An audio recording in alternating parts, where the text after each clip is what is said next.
Buenas noches con todos. Buenas noches con todos. Buenas noches. Buenas noches, Buenas noches, doctor. doctor. Buenas noches, Doctor, buenas compañeros. noches.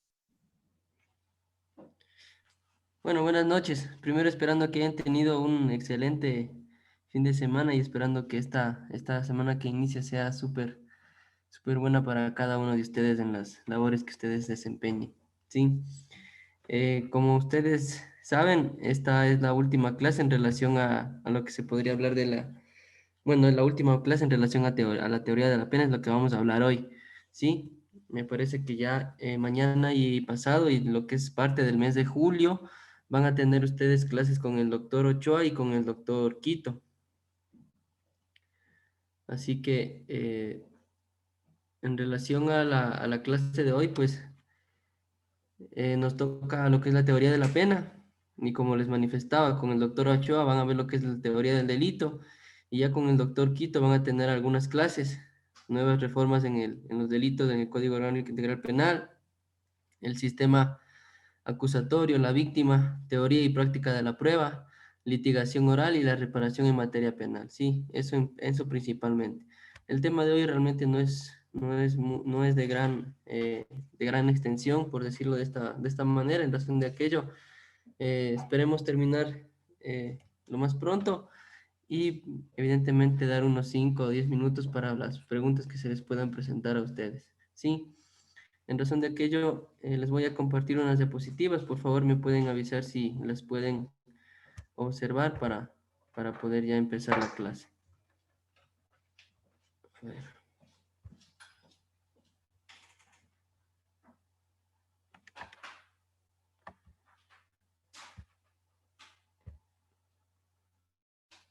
Sí las pueden observar, ¿verdad? Sí, Sí, doctor. Sí, doctor. Bueno, como les comentaba, la clase de hoy va sobre la teoría de la pena. En relación a esta, tenemos que decir que la pena no solo es uno de los elementos más característicos de la ley penal, sino también se trata del elemento más tradicional, puesto que su origen se remonta históricamente a los inicios del hombre viviendo en sociedad y aplicando constitucionalmente una sanción como forma de control social. Hoy en día la pena sigue siendo un mecanismo de control social que se encuentra regulado dentro del ordenamiento jurídico en materia penal, cuya regulación resulta indispensable para mantener las condiciones de vida mínimas que permitan la convivencia pacífica en sociedad. La pena se justifica por su necesidad como medio de represión indispensable para mantener las condiciones de vida. Estas permitirán un aseguramiento de convivencia pacífica en sociedad. ¿Sí? El diccionario de la Real Academia Española define la pena como un castigo impuesto conforme a la ley por los jueces o tribunales a los responsables de un delito o falta. Emil Durkheim nos manifiesta que la pena es la representación directa del orden moral de la sociedad. En ese sentido, entonces, la pena es la relación de los miembros de una sociedad frente a una transgresión contra el orden moral. La pena es necesaria para garantizar derechos, ya que si no existiera esta, se generaría un sinnúmero de arbitrariedades dentro de nuestra sociedad, para lo cual el legislador ha dispuesto dentro del Código Orgánico Integral Penal a la pena como una restricción a la libertad y a los derechos de las personas. Es decir, la pena como imposición de sanción es de suma importancia, tanto así que no debe ser tomada tan a la ligera, ya que esta trae implícita el desarrollo en varias escuelas, como lo son la Escuela Jurídico Penal Clásica, con representantes como Carrara, Romanossi, Rossi, Hegel, Carminaghi y César Beccaria, en donde básicamente se considera que la pena surge ante la necesidad de proteger el vínculo creado entre los hombres en función de la libertad que se dieron para que el Estado regule ciertos comportamientos, en donde la pena desde esta perspectiva es entendida como la retribución del mal que se comete, pero con la distinción que se aplicará una pena de acuerdo al tipo de daño generado a la sociedad. ya que la pena debe ser justa y útil. Es por ello que el castigado solo puede darse cuando hay efectivamente un daño, ¿sí? La Escuela Jurídico Penal Positiva, con representantes como César Lombroso, Enrique Ferri y Rafael Garófalo, quienes fundan su teoría de la pena en la peligrosidad de los individuos que forman parte de la sociedad, en donde según Agudelo la sociedad tiene que defenderse de todo lo que le cause daño, sin que importe indagar por la existencia o no de la libertad. Basta con que la persona dañe o pueda dañar para que la sociedad esté legitimada para actuar.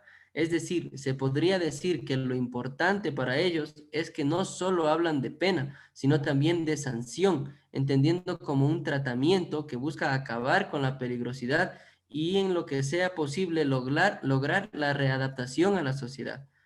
Yo les había manifestado, bueno, les había enviado hace una semana o dos, me parece, atrás, les había dado un link para que ustedes puedan observar la manera en la que aparentemente se da un tratamiento de rehabilitación social en una de las cárceles de España bueno, ustedes mejor que nadie saben cómo se da el aparente tratamiento o rehabilitación social aquí en Ecuador. En razón de aquello, yo no sé si tal vez alguno de ustedes tuvo tiempo de poder observar ese video, que me parece que eran aproximadamente unos 43 minutos. En razón de aquello, si bien es cierto, el pabellón que se muestra es uno de mínima seguridad, evidentemente las diferencias son muchas, ¿no? Porque yo personalmente he tenido la oportunidad de quizá ingresar a un centro de rehabilitación social, tal vez hablar con algún cliente, y el ambiente es totalmente distinto, ¿no? Al que se puede reflejar en el video que yo les dije que pudieran observar. Realmente a mi criterio, evidentemente, el sistema de rehabilitación social en nuestro país no existe, ¿no? Porque eh, a mi criterio yo pienso que a las personas que ingresan, por ejemplo, por delitos de violencia intrafamiliar, a las personas que ingresan por delitos sexuales, e incluso las que ingresan por asesinatos, deberían estar separadas, ¿no? No creo yo que deberían estar mezcladas, por así decirlo, en un solo pabellón a todas estas personas, porque si bien es cierto, una persona que ingresa por un delito sexual no va a tener los mismos rasgos de personalidad que una persona que asesinó, o no va a tener las mismas características que, que una persona que ingresó por un delito de violencia intrafamiliar. Entonces, yo personalmente sí creo que si queremos una rehabilitación social óptima, deberíamos empezar cambiando ese tipo de cosas que parecieran pequeñas y sin importancia, pero que a la larga evidentemente sí repercute para una rehabilitación social. Además de aquello, yo pienso que igual eh, el sistema en sí está mal estructurado, ¿no? Porque las personas no tienen rehabilitación social, o sea, no es que son sometidos a charlas constantes, tal vez con psicólogos, porque realmente los psicólogos que se encuentran en una institución, en un centro penitenciario, realmente ellos les da igual si es que esa persona se rehabilita o no. O sea, ellos hacen su trabajo mecánico porque les obligan y ese es su trabajo, pero realmente no lo hacen bien. O sea, no se apersonan con esa persona que quizá tal vez en algún momento más adelante, si es que tuviera el apoyo necesario, pudiera tener tal vez una rehabilitación adecuada. Yo personalmente creo que habrían que cambiar muchas cosas en relación de ese tipo de rehabilitación para poder, de cierta manera, poder cambiar ese pensamiento delictivo, ¿no? Porque tengamos en cuenta que ingresar a un centro de rehabilitación social es para que si la persona entró por robo, salga con ideas de traficar droga, incluso de asesinar a alguien, entonces salen más técnicos en ese sentido, ¿no? Entonces yo no sé a lo mejor ustedes qué criterio tienen o cuál creen ustedes que sería la manera adecuada para poder cambiar este sistema penitenciario, teniendo en cuenta estos pequeños argumentos que se han mencionado.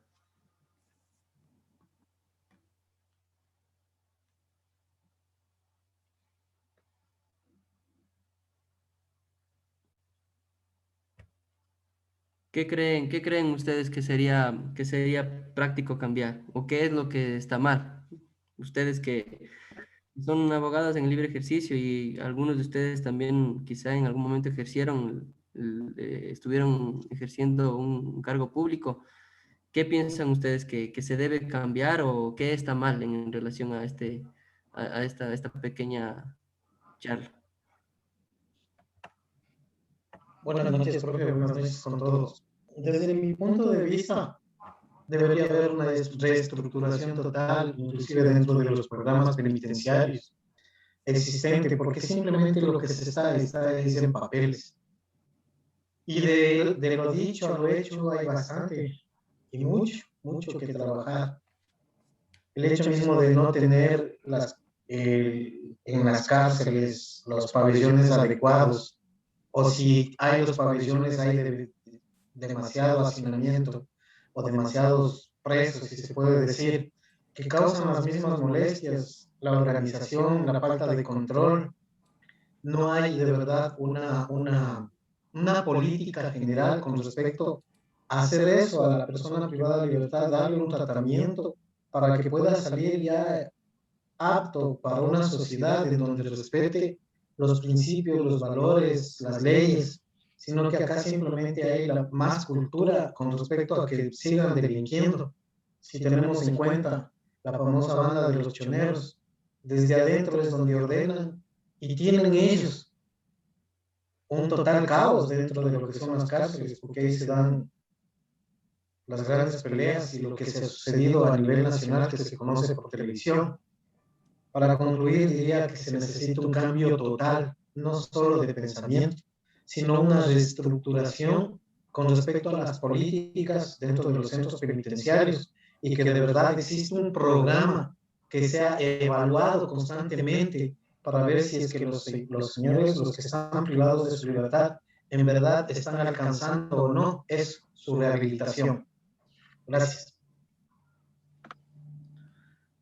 Bueno, eso sí es verdad, realmente que debería haber una reestructuración, pero tengamos en cuenta también que el hecho de que se dé esta reestructuración, chuta, realmente va a ser bien complicado porque el Estado para eso tendría que incurrir en un tema económico súper significativo para poder hacer esos cambios realidad. Tengamos en cuenta que en el tema principal, que es la alimentación adentro, ni siquiera en ese tema estas personas que están privadas de su libertad tienen acceso a una comida sana y saludable. Partiendo de eso. Luego de aquello, pues yo pienso que debería igual, para cada preso, para cada privado de libertad, o PPL como se les llama, debería haber una estrategia o una rehabilitación distinta, un trato distinto en relación al delito que se le está imputando, que ya que se le imputó, pues, propiamente. Yo sí creo que realmente esto va a ser muy difícil que se dé porque el Estado va a tener que incurrir en eso, en más profesionales que se apersonen con estas personas, que realmente tengan la capacidad o crean en un cambio en estas personas. Lo que sí tenemos que tener en cuenta también es que del 1 al 100% de las personas que se encuentran privadas de su libertad, estamos hablando de que apenas un 20% eh, tiene la intención de poder salir y cambiar y trabajar y poder cambiar su vida. La mayoría sale a delinquir. Entonces, ese pensamiento va a ser complicado cambiar porque algún compañero ya en esta clase anterior ya había manifestado que nuestra cultura en sí no nos da para eso, o sea, nuestra cultura en sí tendríamos que cambiar nosotros de pensamiento para poder empezar a tener cambios de las personas que nos rodean quizá. Esa es una realidad de nuestro país realmente y es complicado eh, ponerse a pensar en una reestructuración porque de nada serviría eso si las autoridades que son encargadas de aquello no se apersonan de eso. Entonces, yo sí pienso que va a ser un problema bien, bien complicado. Más de aquello, porque imagínense, los directores de los centros de privación de libertad eh, pudieran hacer más por eso, ¿no? Pero realmente eh, en Guayaquil, por ejemplo, miren lo que pasó con el que era exdirector de ahí del Centro de Privación de Libertad. O sea, era coimado, lucró de eso y realmente él hizo de la vista gorda, dejando que el hecho de que la seguridad y todo del centro de privación esté a cargo de los mismos presos. O sea, entonces partiendo de eso ya estamos mal.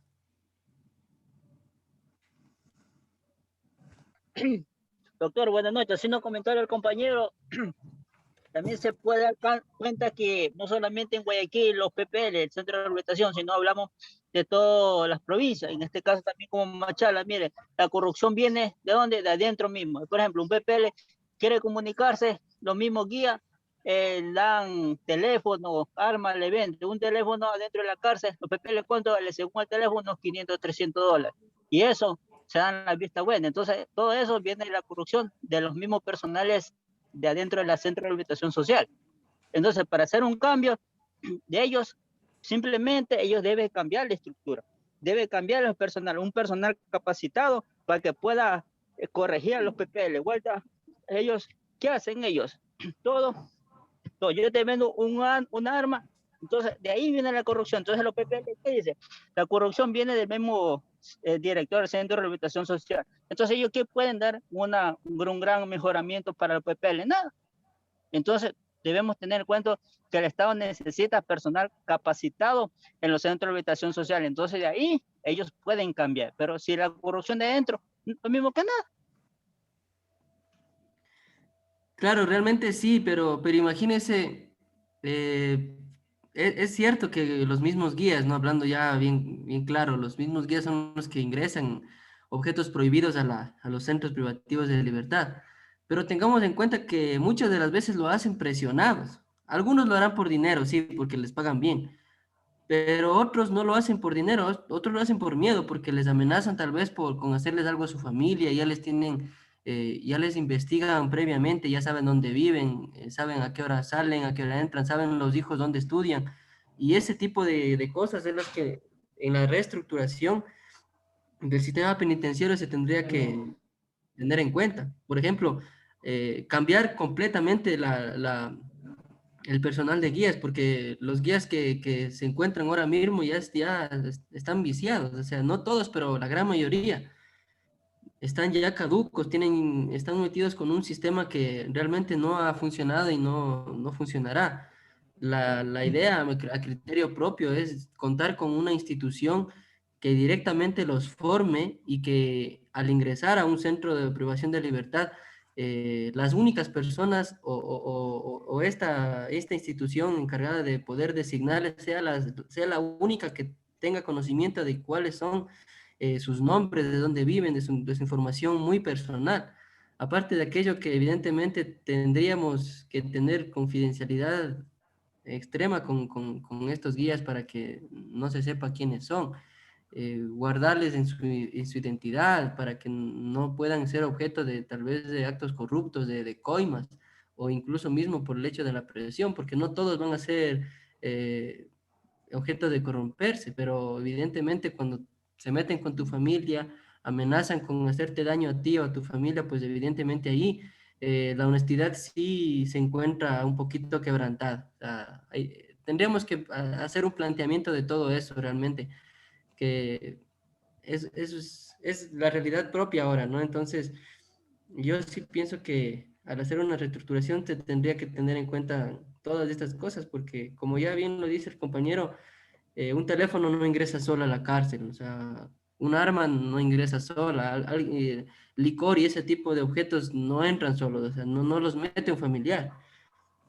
Es complicado, más que nada por todos los aparentemente objetos eléctricos, electrónicos y el sistema que se encuentra.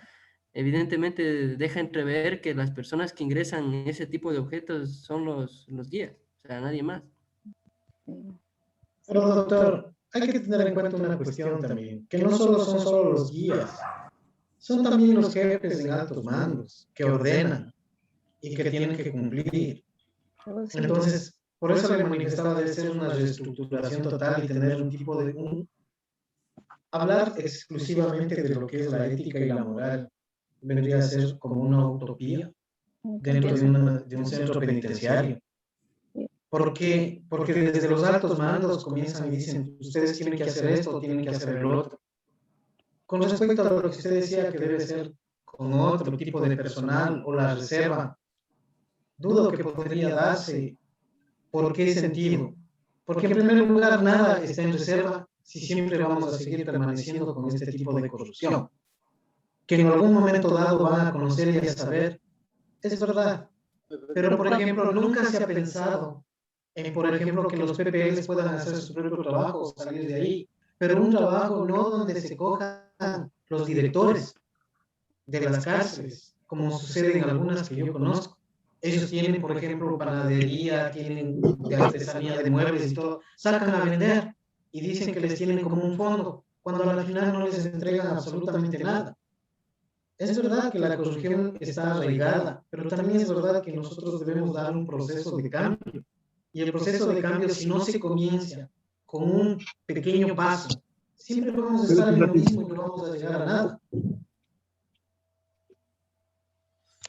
Claro, sí, evidentemente también es verdad eso. Realmente es un tema muy, muy complejo el poder hablar tal vez de una reestructuración, porque hay muchos puntos en los que realmente se podría empezar un cambio, ¿no? Pero claro, evidentemente ese tipo de cambio viene desde las personas de los altos cargos, ¿no? Ellos son los que realmente tienen que impulsar ese cambio, pero si ellos no lo hacen, los que están por debajo no les va a quedar otra cosa que acatar lo que se les disponga, eso es claro.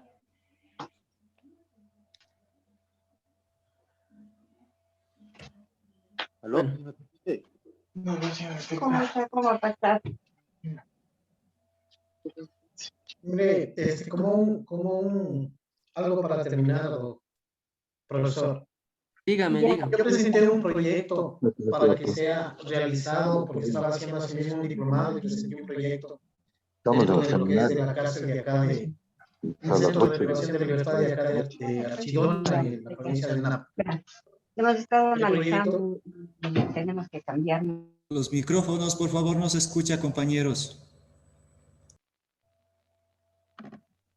tendríamos que cambiar y presenté un proyecto para la elaboración de productos como jabón, champú, por las que había dentro de la zona. El proyecto fue aprobado, el proyecto fue esto, pero fue y se refundió simplemente y se cogieron el dinero del proyecto que dieron y nunca le dieron paso a que los PPLs que estuvieron y que se hizo el trabajo puedan realizar eso, teniendo la maquinaria, teniendo el lugar, teniendo todo. Es por eso que me refería que desde los altos mandos tampoco quieren que ellos, las personas que estén ahí, sean capacitadas, sino que sigan manteniendo, porque al fin y al cabo son las personas que llegarán a hacer lo que ellos piden. Es que tampoco les conviene tener ese tipo de cambios, porque imagínense el que empiecen a ver esos cambios en los centros privativos, repercutiría para ellos menos dinero de ingresos, ¿no? Entonces, eso sí es complicado, o sea, es una Pero situación decía, que... entonces ahí no quedamos en nada, lo que usted mismo manifiesta, profesor. O sea, ¿el cambio cuándo se va a dar? ¿O cuándo se daría un cambio?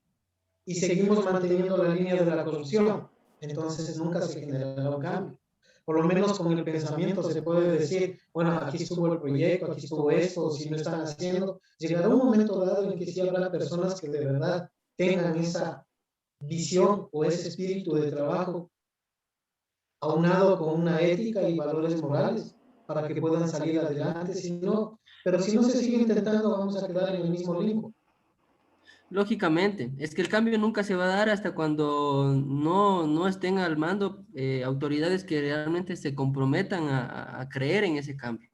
Y cuando mientras no existan ese tipo de representantes, de autoridades que puedan tener ese bien o ese pensamiento de cambiar realmente, de poder generar un cambio, va a ser bien complicado que las personas que estén por abajo lo hagan. O sea, por más proyectos de ley que se presenten, por más quejas que se den, si es que los máximos representantes de esta reestructuración no lo hacen, es complicado. O sea, realmente nosotros como abogados tenemos que tener clara esa situación. Nos ha pasado incluso en el tema del libre ejercicio ya, que muchas de las veces, si no se tiene amistades, pues es complicado poder cambiar de sitio a nuestro cliente, de tal vez de una cárcel a otra, es complicado. O sea, nosotros sabemos eso cómo se maneja. Si no tienes una buena amistad adentro como para que pueda mover o agilitar ese procedimiento, es difícil. Y no debería ser así porque evidentemente debería cambiar, pero realmente como usted bien lo manifiesta, eh, mientras no existan personas comprometidas con ese cambio, se nos pone cuesta arriba todo realmente. Si me permite, profesor. Aló, aló. Siga, compañero. Bueno, muchísimas gracias. Yo quería manifestar muy brevemente nomás una reflexión que comparto con los compañeros, ¿no? Les parezca o no les parezca adecuada y que tiene que ver con el tema que estamos tratando.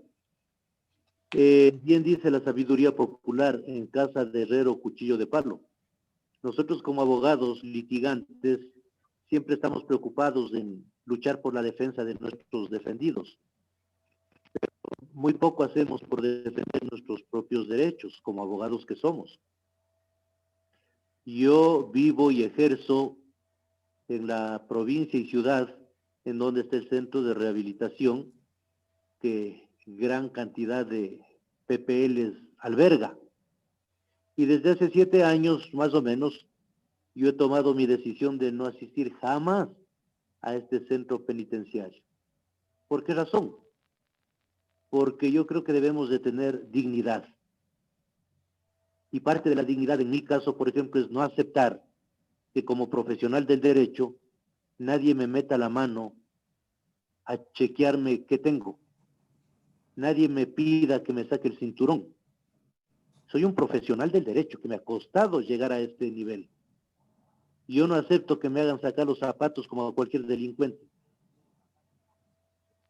Yo no acepto que me quiten mi teléfono como que estuviese yo ingresando con él algún producto nocivo para los papeles. Yo no acepto que mis lentes, a través de los cuales puedo ver mejor, también sean un objeto de retiro al ingreso, a visitarle, a entrevistarle.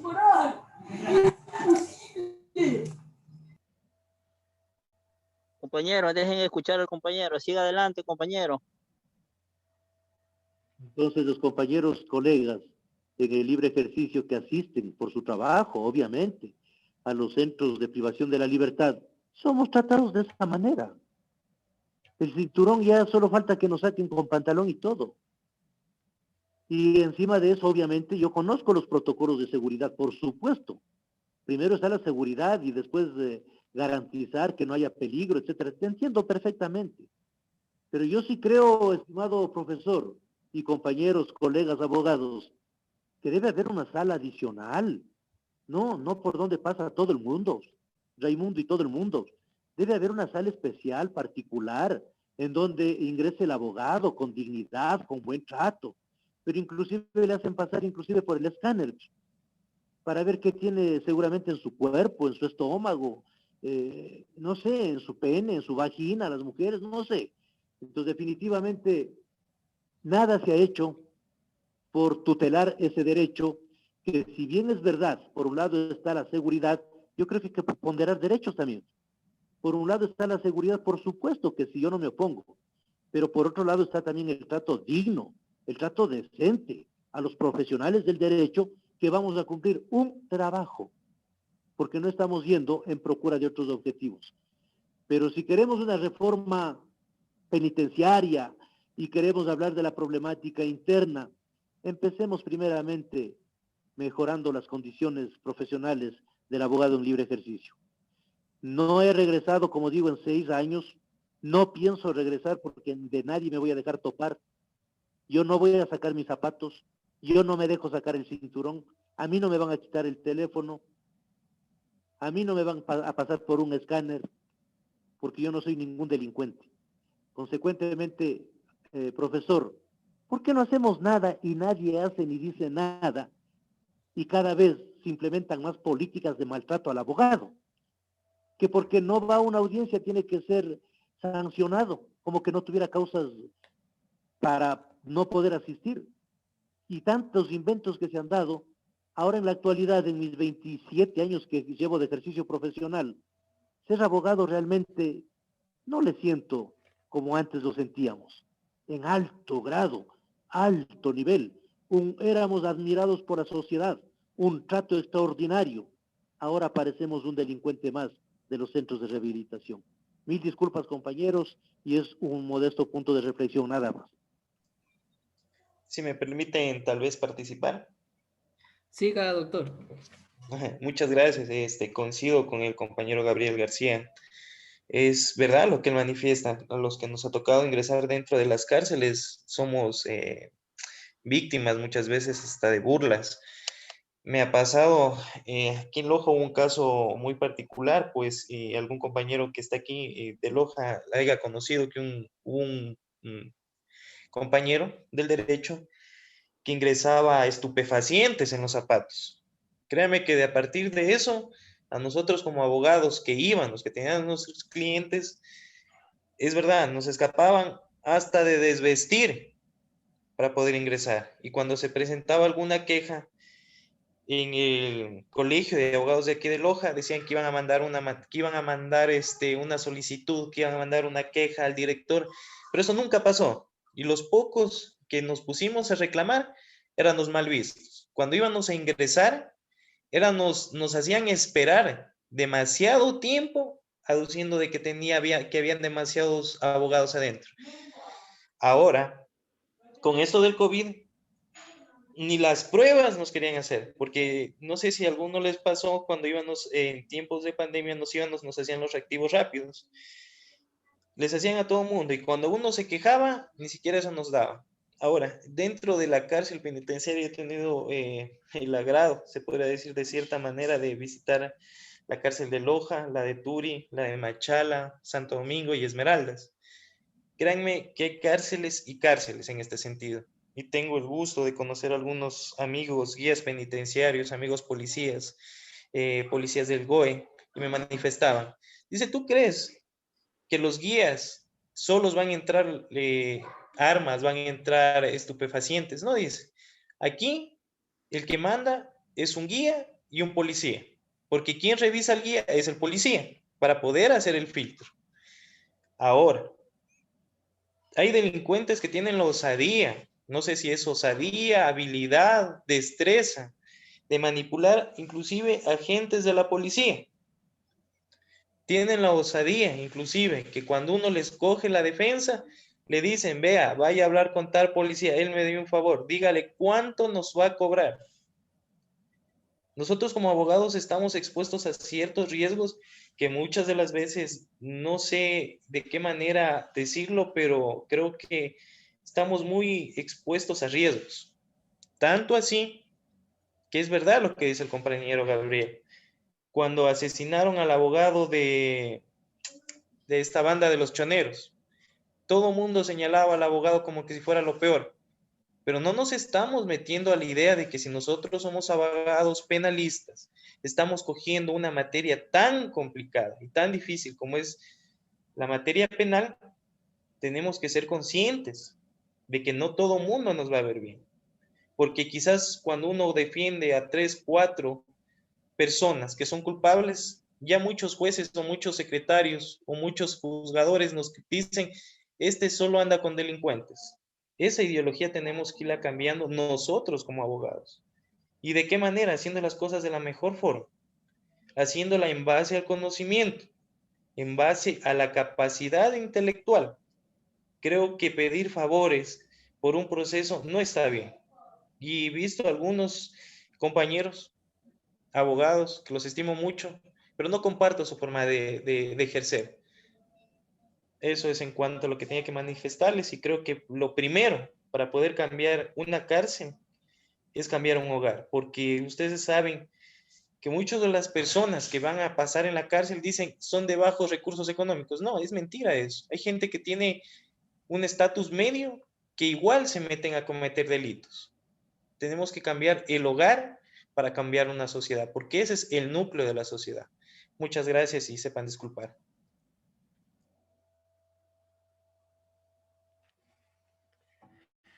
Bueno, realmente este tema de cómo se nos trata a los abogados en libre ejercicio actualmente es consecuencia de los actos realizados por algunos profesionales del derecho también, ¿no? O sea, por uno pagamos todos realmente. Nuestra profesión actualmente se la ve mal por actos mismos ocasionados por abogados, por propios abogados realmente. O sea, entonces, esa sí es una problemática porque nuestra profesión, como bien lo ha manifestado el doctor García, me parece, evidentemente ya no es tratada como antes, ¿no? Ahora se la ve muy mal.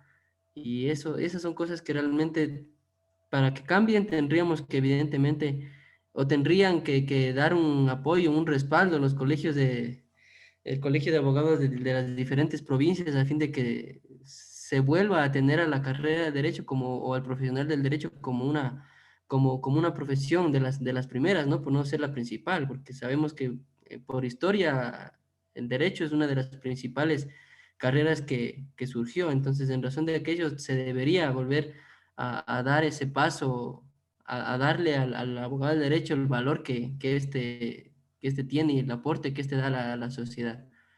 Eso en relación a este tema, ¿no? Bueno, sigamos con la siguiente diapositiva. Estamos en la Escuela Jurídico Penal Ecléctica, ¿sí? Con representantes como Bernardino Almeida, Carnevale, Franz von Liszt, Vincent Mancini, Batagli y Rocco. Es decir, esta escuela es una mezcla de varias corrientes, ya que toma como fundamento teórico el contrato social, considerando que existen factores sociales y físicos que influyen en el comportamiento de los delincuentes, por lo que considera que las penas es también un tratamiento para acabar con la peligrosidad de los criminales. Entendido brevemente estas escuelas, es necesario mencionar que la pena debe ser estudiada desde la conceptualización del desarrollo de varias teorías, a fin de poder llegar a determinar dentro de qué teoría se encuentra amparada la pena dentro del ordenamiento jurídico ecuatoriano. Esto debido a que la base teórica de la pena encuentra su fundamento a partir de los diferentes fines que se le han atribuido, empezando por las teorías absolutas, cuya esencia consiste en otorgar a la pena un carácter retributivo, y posteriormente con las teorías relativas, igualmente conocidas como de la prevención, que introducen un nuevo propósito en la punición delictiva, partiendo de fundamentar la pena en su utilidad e incluso necesidad para la subsistencia de la sociedad. Teorías absolutas de la pena.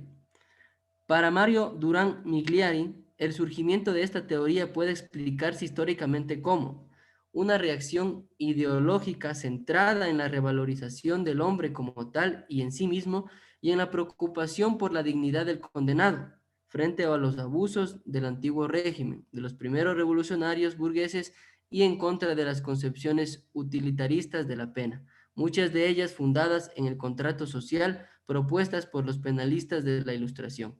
Mientras que para el ilustralista Hugo Grocio parte de la teoría retributiva de la pena, siguiendo la tradición de Platón y Séneca, y considera que la pena debe tener alguna utilidad de cara al futuro, lo cual legitima la pena y determina su concreción, determinándose la tradición utilitarista sobre la legitimación de la pena.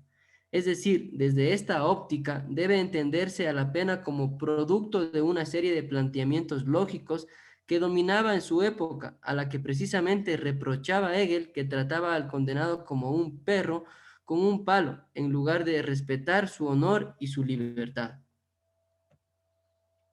Teorías relativas de la pena. Es posible apreciar que dentro de esta teoría quien aspira a castigar de modo razonable no debe de realizarlo por el injusto ya cometido, sino en atención al futuro, para que en adelante ni el mismo delincuente vuelva a cometerlo ni tampoco los demás, que ven cómo se le castiga.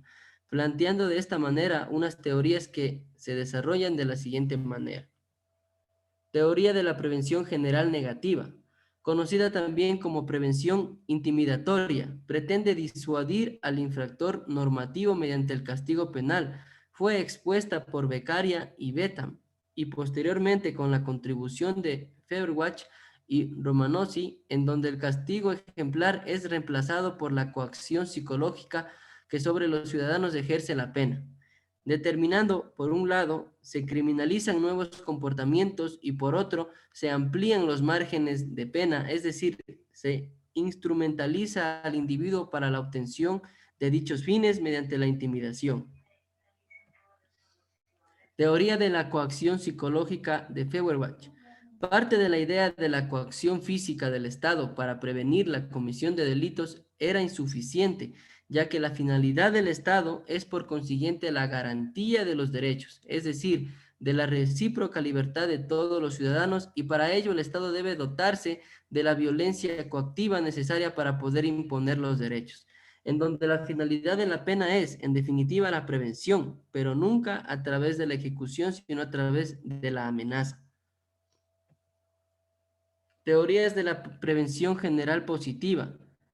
Welsel afirmaba que la misión principal del derecho penal no es, como creyó la teoría anterior, de índole preventiva, sino ético-social. La mera protección de bienes jurídicos tiene un objeto negativo preventivo, policial preventivo, mientras que la misión central del derecho penal es de naturaleza positiva, ético-social. Es decir, se podrá decir que la misión de la pena es el mantenimiento de la norma como modelo de orientación para los contactos sociales, que surge a costa del infractor frente al cuestionamiento de la norma previo a la comisión de un acto ilícito. Teorías de la prevención especial en el pensamiento orientado a fines de von List. Conceptualiza al delito como un fenómeno de patología social y el derecho penal tiene que ocuparse más del delincuente que del delito. Pretende que la persona que sufre la pena no vuelva a delinquir. La pena tiene como objeto alejar al condenado de futuros hechos delictivos, es decir, prevenir la reincidencia utilizando la resocialización, reeducación, rehabilitación o reinserción social. Es decir, el derecho penal deja de ser una cuestión de libertad y justicia para pasar a ser entendido como el principal medio de lucha contra la criminalidad. A criterio propio, yo sí pienso que esta teoría debería aplicarse evidentemente con todas las estructuras y con todos los procedimientos que se puedan poner a cabo para poder utilizar este tipo de teorías en nuestro sistema penitenciario actual. A criterio propio pienso que esta es una de las mejores que podemos tomar como iniciativa o partir de ella. Prevención especial negativa. Consiste básicamente en que la sanción penal pretende evitar la futura comisión de ilícitos, apartando para dicho fin a aquellos individuos que carecen de capacidad de corrección. Esto quiere decir que el delincuente será inovisado, aislado por ser incapaz de convivir en el sistema, evitándose así la posible comisión de delitos. Prevención especial positiva. Su finalidad con respecto a la pena es que busca reintegrar a la sociedad al infractor de la norma a través de su resocialización. Teoría de la unión o mixtas de la pena. Bernardo Feijó manifiesta que en la actualidad no es posible mantener una teoría absoluta de la pena. Sin embargo, es preciso acudir a una prevención basada en la culpabilidad por el hecho y no en la peligrosidad del autor. Es decir, estas teorías nos permiten entender que el fundamento de la pena tiene que ver no solo con la culpabilidad, sino también con la peligrosidad. Aquí tenemos una bibliografía en relación, ¿sí? Estas diapositivas igual se las voy a pasar para que las tengan ustedes y las descarguen de la plataforma. Necesidad de la pena. La necesidad de la pena como criterio de interpretación de las conductas punibles o mejor de la estructura del delito, entendido como un comportamiento típico, antijurídico y culpable, se ha desarrollado a partir de dos problemas teóricos, a saber, Uno, la evolución que ha tenido la teoría de los fines de la pena. Y dos, el debate a propósito de las objeciones que desde los años 60 y 70 se han formulado en contra del concepto normativo de culpabilidad. Culpabilidad y necesidad de la pena.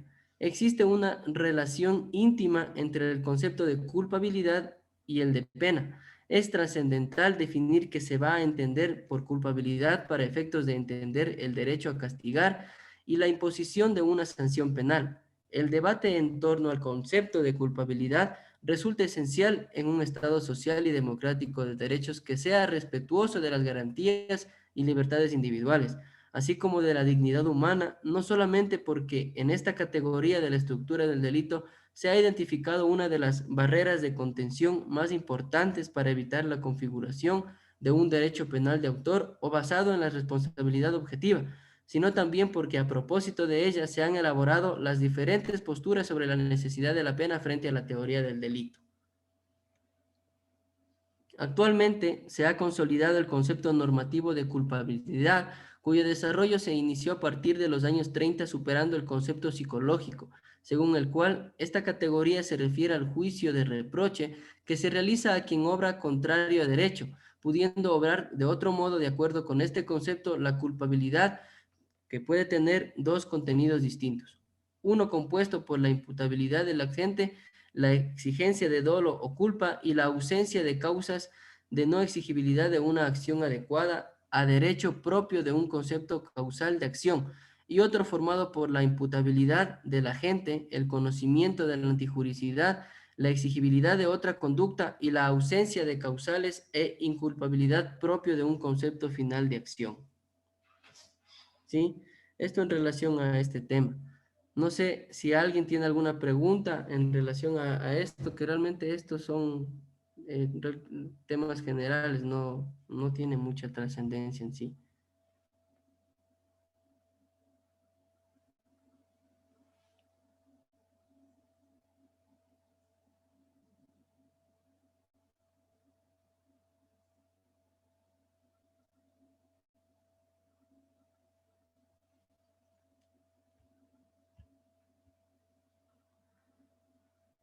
Ya, ¿ninguna pregunta?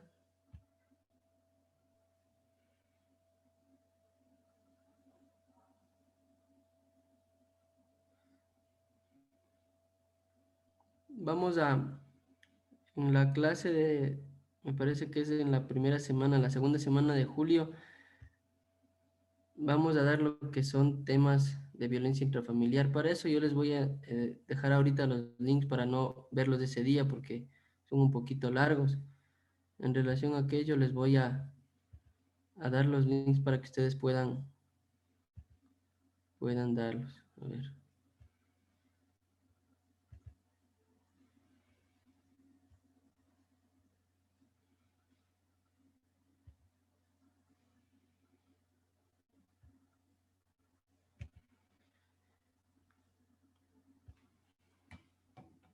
Les voy a dar unos artículos también para que ustedes puedan revisarlos, ¿sí?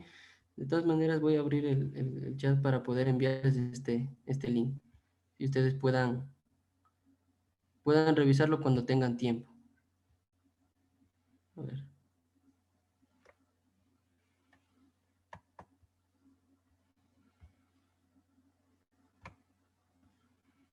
Buenas noches, una pregunta. El documento que nos dice nos va a mandar al chat, tal vez. Ahorita le voy a enviar al chat unos Gracias. links, ¿sí? Ahorita les envío unos links que ustedes los puedan leer, ¿sí?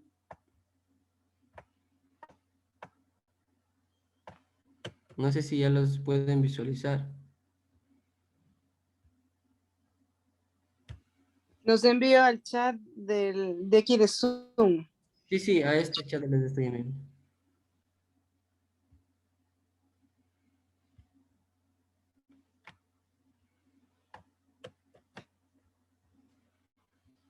A ver.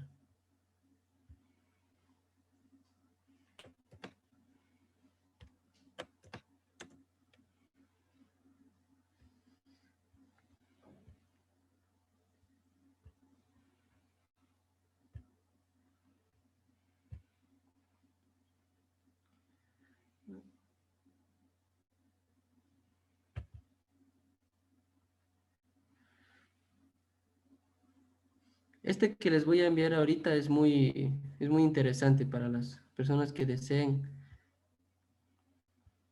tomarse un poquito de tiempo luego en estos días que lo lea, es muy interesante. Les voy a enviar este documento. A ver, no sé si alguien de ustedes me puede enviar más bien un correo para yo poder enviarle a esta persona y que esta persona les pueda pasar a todos ustedes. En el chat del curso del diplomado, profesor, no sé si nos podría enviar. A ver, les voy a enviar ahorita mejor más bien por este. A ver.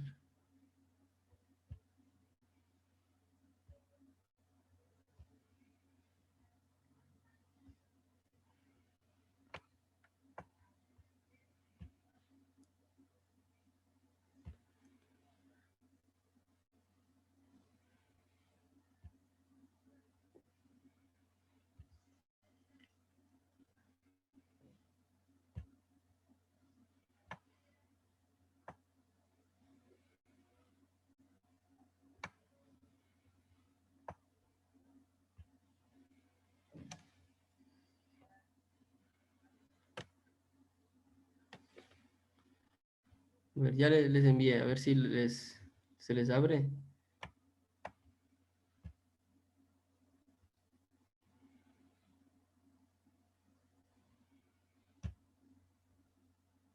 Ya les envié dos documentos, sí, les acabo de enviar. A ver si los pueden ustedes visualizar ahí en el...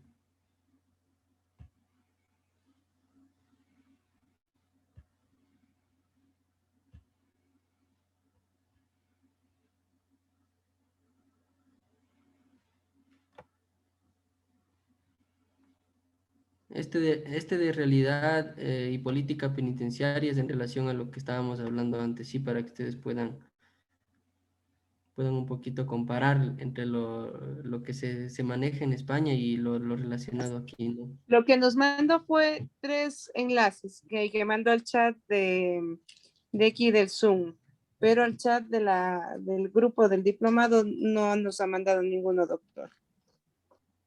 Sí, los enlaces no se visualizan, no se abren, doctor. No se abren, chuta. A ver.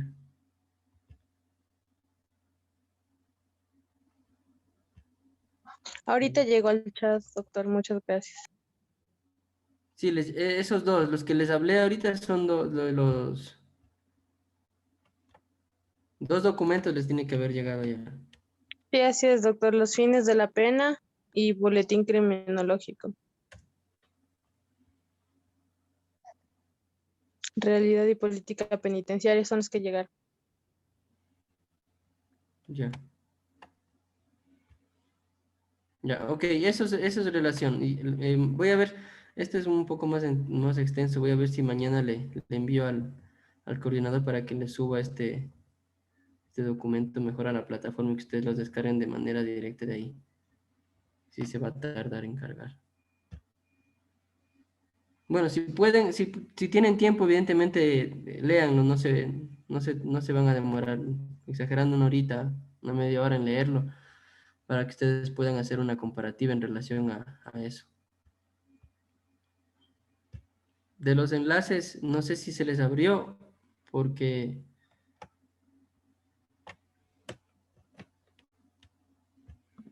No, profesor, a mí no se me han abierto los enlaces. Tengo archivo, pero nada más.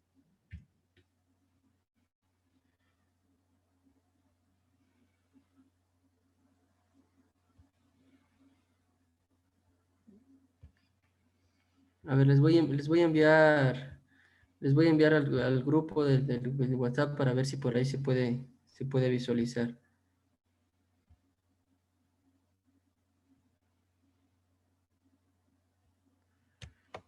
A ver, ¿dónde está?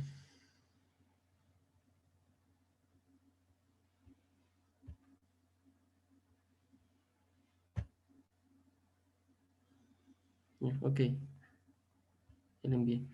Bueno, eso sería en relación a esta clase. Sí, no era algo muy extenso en sí. De manera general, ustedes ya saben lo que es la teoría de la pena. Me imagino que no es la primera vez que ustedes eh, pudieron haber escuchado sobre el tema. De todas maneras, los documentos que les envié yo ahora son interesantes también, ¿no? A fin de poder hacer una comparativa en relación a la realidad penitenciaria sobre todo.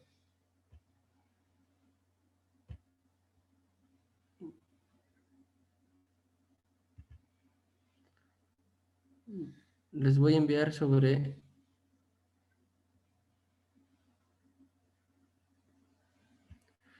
la lucha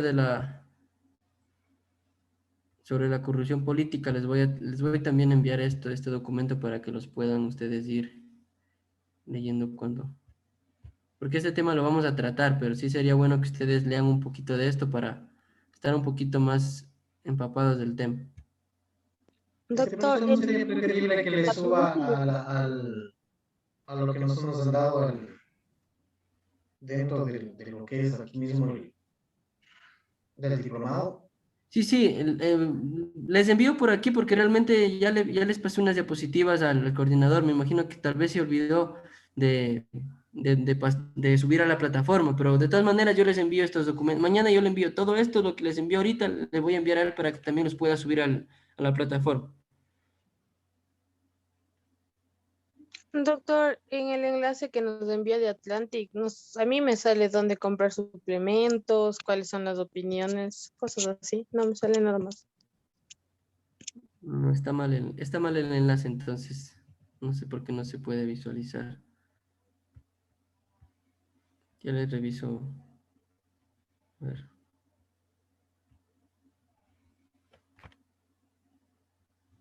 Igual el de corrupción. Bueno, aquí sí sale una parte que dice corrupción en el organismo nocivo y es un video. Sí, es un video ese. Sí, ese sí sale. El otro está mal. El otro está mal el enlace. El primero sí se le visualiza. Se les visualiza el primer enlace. Sí, sí, el primero es la huella de la corrupción en España. Sí, ese sí. Ujú, ya, entonces sí, ese es el. Es el último, el que no se abre. Sí, ya, ese voy a revisarle bien, pero no se preocupen que yo ya les envío. Ahorita les envié, pero yo le voy a enviar ya al coordinador esto. Las anteriores también ya les envié, no sé, tal vez se olvidó quizá probablemente. Mañana le hago acuerdo para que les suba todos estos documentos que les acabo de enviar para que ustedes lo tengan y lo puedan leer cuando tengan tiempo, sí, porque es un poquito extenso en sí este tema.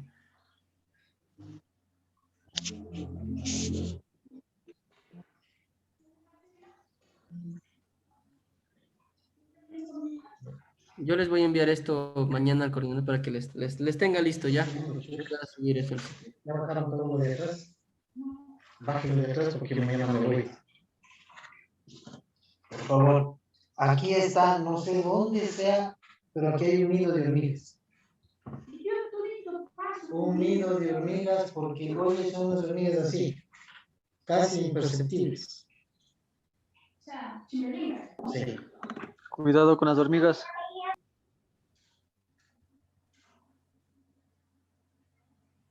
Bueno, quedemos así entonces, compañeros. Yo mañana me imagino que se le olvidó al coordinador subir estos documentos, porque las diapositivas de la otra vez también ya le pasé. Me imagino que se le pasó, pero mañana le hago acuerdo para que les vuelva a subir. Y estos documentos que les pasé al WhatsApp, se los voy a pasar también mañana para que él los suba a la plataforma si así lo quieren, ya, y porque los descarguen de allí. ¿Les parece?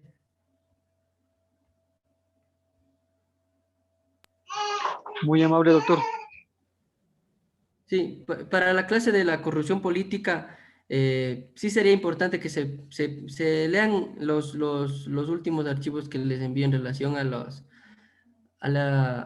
fines de la pena y la lucha contra la corrupción política. Sí, eso sí, les pediría que se lean un día antes por lo menos para poder tener una conversación un poquito más amplia en relación a ese tema, que es muy amplio, pero son artículos muy cortos y son buenos en sí. Más bien, gracias. Creo que en eso hay bastante bibliografía de lo que hemos vivido estos años en el país. Sí, sí, sí. Más que nada comparativa sobre todo, sí, también.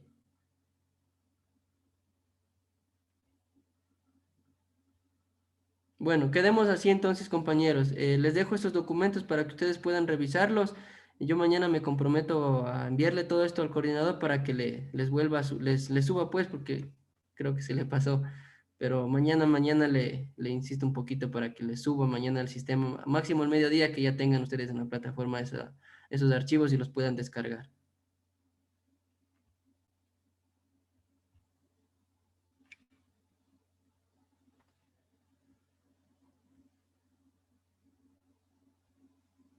Bueno, si no tiene nadie alguna pregunta, pues nos vemos ya de aquí el día 7 de julio, ya en relación a lo que ya sería la ejecución de la pena. Y se quedan de aquí hasta el 7 de julio, pues se quedarían con el doctor Ochoa y con el doctor Quito. De mi parte, pues igual muchas gracias a las personas que me han atendido, me han prestado atención en relación a aquello, pues nos vemos el día 7 de julio, ¿sí?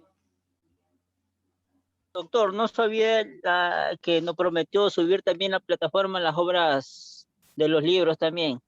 Sí, Para, eso les voy a dar el último día de que les dé clases. Me parece que terminamos conmigo con violencia intrafamiliar, me parece.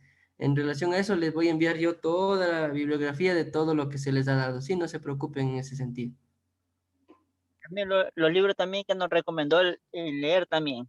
Eso no se olvide, doctor, también.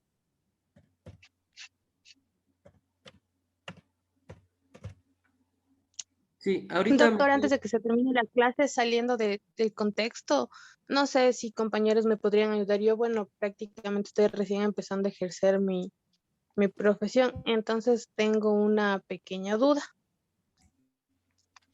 El día de hoy, bueno, mi clienta negó haber firmado un documento, ¿no? En un reconocimiento de firma y rúbrica en un caso de alimentos. Entonces la secretaria me sugirió que como la chica está negando, aduciendo de que como profesional yo le he falsificado los documentos, no sé, doctor, cuál es la forma correcta de realizar este proceso con fiscalía. o sea, le dijeron a usted que usted falsificó el documento que no reconoció a su cliente, si no estoy mal.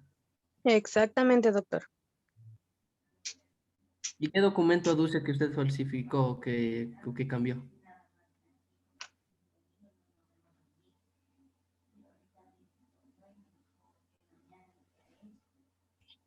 Ya,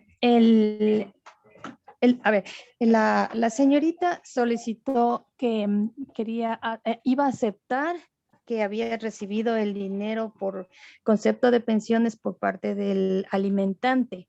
Entonces, había comprobantes de que el señor le hizo giros. Entonces, yo le indicaba si es que hay que, en el escrito hay que poner que ella recibió, pero giros, no en efectivo. Entonces ella me dijo que no, que ella quería reconocer como si hubiese sido dinero en efectivo. Entonces yo le indiqué cuáles eran las consecuencias, porque él podía pedir luego una liquidación y hacer constar nuevamente esos documentos. Y dijo que no, que ya había hablado con el padre y que no había problema. Entonces, en el escrito, abajo se dice, señor juez, para que tenga validez, sírvase disponer día y hora en el que yo reconozca mi firma impuesta al pie del presente escrito. Entonces, por 4 ocasiones me hizo solicitar porque un día no traía el documento, otro día se atrasaba, bueno, por cualquier circunstancia. El día de hoy justo tuvimos que reconocer y hasta último momento ella dijo que sí. Entonces, cuando entró la señorita secretaria, me llamó y me dijo, mire, doctora, dice que no es la firma de ella. Entonces yo le dije a la clienta, ¿firma de quién es? Entonces me dijo, usted debe saber porque yo no firmé. Entonces la señora secretaria le dijo, mire señorita, le dijo, la firma con solo ver la copia de su cédula y la firma le pertenece a usted y yo no soy experta en esto. Doctora, le recomiendo que proceda y solicite el expediente para que se lleve a fiscalía. Entonces, no sé cómo tengo que proceder, qué es lo que yo tengo que hacer, porque en realidad el documento fue firmado por ella. O sea, nadie adulteró, nadie alteró ningún rasgo, nada. La firma es de ella. Eso nada más, por favor. Sí, pero doctorita, realmente usted no tendría que iniciar ningún tipo de acción. O sea, si alguien dice que no es, si esta persona, su cliente dice que no ha firmado y alguien se siente afectado, que el que se sienta afectado inicie las acciones. O sea, realmente A usted no ver, tendría por qué irse a fiscalía, porque realmente usted ahí no tiene nada que ver. Más bien espera a ver si es que ellos inician algún tipo de acción para que usted ahí en derecho pueda ejercer su derecho a la defensa, pero realmente yo no lo vería necesario que usted haga nada, o sea. perdone, pero lo que pasa es que en otras palabras, quien me culpó a mí como profesional, o sea, la afectada soy yo, porque en realidad el documento fue firmado por ella y ella me dijo, no, yo no firmé, esa firma no es mía. Cuando yo le pregunté que quién firmó, ella me dijo, usted sabe. Entonces la afectada soy yo como profesional.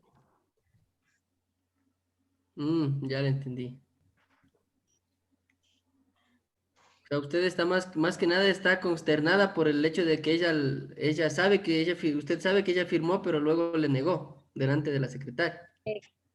Exactamente, eso es lo que sucede. Entonces, a ver, yo como profesional, uno se le explica al principio, a ver, cuáles son los pros, cuáles son los contras, sus beneficios y todo, ¿no? Porque yo tengo que defender es a mi cliente. Entonces, yo le indiqué y le dije varias veces, nadie le puede obligar a reconocer la firma y rúbrica, pero si usted está segura de lo que quiere hacer, vamos a pedir al señor juez. Entonces, con su puño y letra, ella firmó en 3 ejemplares y ahora el momento en que llegamos allá, delante de la señora secretaria, me dice que ella no fue. Usted debe saber quién firmó y usted sabe quién firmó, me dice. Entonces, no sé, si no fui yo, tendré un cómplice. Eso es lo que la señorita me dio a entender en el juzgado. Entonces, yo creo que primero como ser humano, segundo como profesional, entonces yo no puedo quedar frente a nadie así, de esa forma, porque no he hecho algo indebido y la que firmó fue ella. Sí, pero tenga en cuenta que es su cliente. O sea, su propia Exacto, cliente la que le está mencionando ese tipo de exacto, cosas. Muy bien, yo exacto. le recomendaría es que hable usted con ella a solas, o sea, y le pide explicaciones en razón de que antes de ponerse usted a iniciar algún tipo de acción o cualquier otra situación, mejor primero yo le recomiendo que hable con ella. O sea, Listo. Entonces, eh, frente a esto, yo sé que ella va a decir, no, es que yo estaba pasando por un mal momento y todo eso. Entonces, yo, o sea, ya hoy confirmé lo que usted sabe que en este mundo todo mundo saben lo que hace una persona, lo que deja de hacer, entonces por rumores, pero uno no debe dejarse llevar de eso, sino hasta que a uno le pasa. Entonces igual me va a decir, ¿sabe qué? Estuve mal, no sé qué me pasó, me sentía mal y tanta cosa, pero ahí, o sea, yo quiero saber exactamente si yo puedo o no puedo hacer algo legalmente. es que ella, la que tendría que iniciar algo es ella más bien, porque si ella dice que no es su firma, ella tendría que directamente remitir el proceso a fiscalía para que se haga una pericia grafotécnica, por último, si es que ella dice que no firmó ese documento. Pero Pero doctor, yo tengo una pregunta, disculpe que le corten lo que nos está diciendo la señora, la doctora, perdón.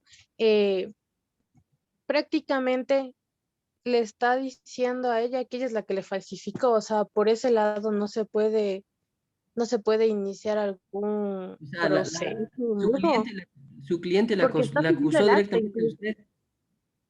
No, no, pero digo, su cliente le dijo a usted expresamente le dijo, doctora, usted me falsificó la firma. Porque si le dijo en esas palabras es otra cosa. A ver, ¿cómo le explico? La muchacha el primer momento me dijo, o no sé, a la señora secretaria ya le había dicho que esa no es la firma de ella. Entonces, cuando la señora secretaria a mí me llama, me dice, no, es que esa no es mi firma, yo no firmé. Usted sabe, doctora, que yo no firmé, usted sabe, Quitos. A ver, yo le digo, a ver, señorita, por favor, levante la cabeza y dígame, firma de quién es. Y ella me dice, usted sabe de quién es. Le digo, por favor, delante de la señora secretaria, yo quiero que me diga ¿quién es la persona que firmó? ¿De quién es esta firma? Doctora, usted sabe que yo no firmé. Esa no es mi firma. Y ella se mantenía en que no era la firma y que yo sabía quién es la persona que firmó. O sea, no me dijo, es que usted me falsificó. No, en esas palabras no. Ella se mantenía, usted sabe de quién es esa firma. Entonces, seguramente, no sé, ella insinuaba que hay un cómplice y que yo sé. Yo entiendo así. Bueno, sí, pero no le está acusando de que le falsificó a usted directamente. Entonces, mal podría usted iniciar algo si no se le acusó de manera directa a usted. Es verdad, compañera, usted no puede realizar ningún tipo de acción con respecto a que ella le estuvo diciendo, además de su cliente. Usted primero debería haber renunciado a lo que es ser la abogada patrocinadora y ahí decirle, luego de una conversación como lo manifestó el doctor, de que, a ver, usted me está indicando eso y si es que es verdad, continúa con esa calumnia, porque es una calumnia, que le compruebe. Y que si es que va a comprobar, entonces ahí usted podría, en ese instante podría hacer una acción penal, pero por ejemplo es un proceso de la familia, es totalmente diferente a que usted ingrese a hacer un proceso penal, cuando no tiene ningún tipo de constancia de que le haya ella manifestado que fue usted. El hecho de que le haya dicho usted sabe, en un proceso penal no le va a llevar absolutamente a nada. Al menos ese es mi criterio.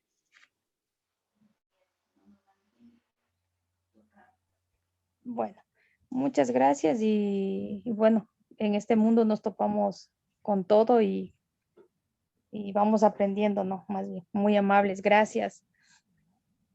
Lo que sí le puedo decir, colega, que dentro de esta profesión va a encontrarse no solo con eso, sino con otras muchas circunstancias más, porque ha habido casos que vienen los señores y comienzan a grabar inclusive las conversaciones que tienen y después de eso están transmitiendo a las otras personas.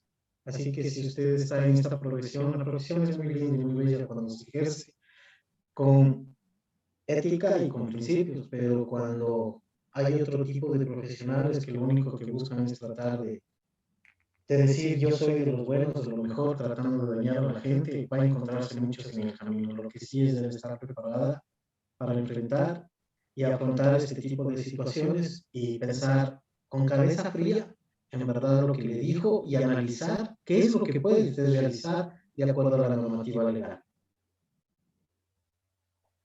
Muy amables, gracias.